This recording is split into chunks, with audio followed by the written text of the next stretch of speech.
Indépendance physique tozua ye etikali chacha ya molimo oyo atiki bonzambe ya bakoko na ye akokoma moumbu ya libela yenge na baya na bakuta nyonso ya nzila Congo yenge yaya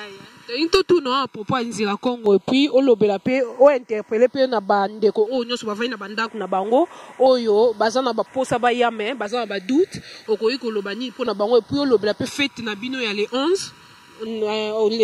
octobre ya Fumukimbangu matondo yaya na kosepela mingi ngai komo na ngai yaya Zola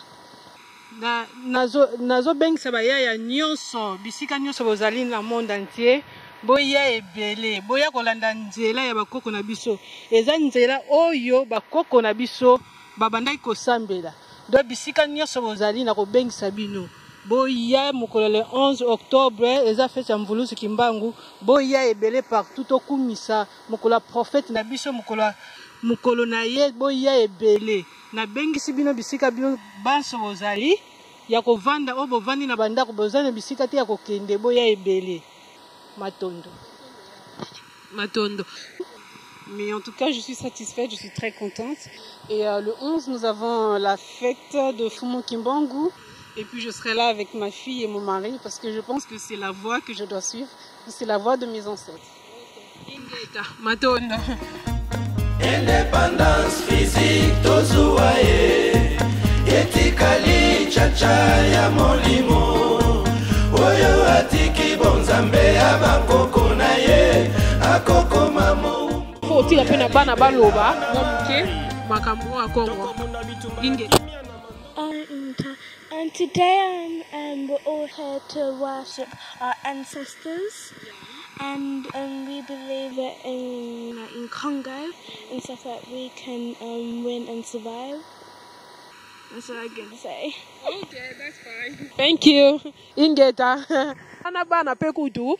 bazoloba bana il faut ko benga bana ko yapi na bana ko kota pe bana na bayeba pe histoire ya Congo et ça la biso pe bien ezate ke bayeba ka ke Maomé nani songolo pakala eza bien te bo kuta na baya ebele to zaliawa baya bovia baya kina baya loma mukolo baya loma muketo zana biso awa bambuta bazali ebele awa okozala na yo o se sentir à l'aise quoi makamutu eza ngo bien les 11 boye ebele to bengi bino mais toutefois bolanda biso na www.nzilacongo.com yango wana bolanda biso na site na biso wana bomona ya lombe ye moko ozala wana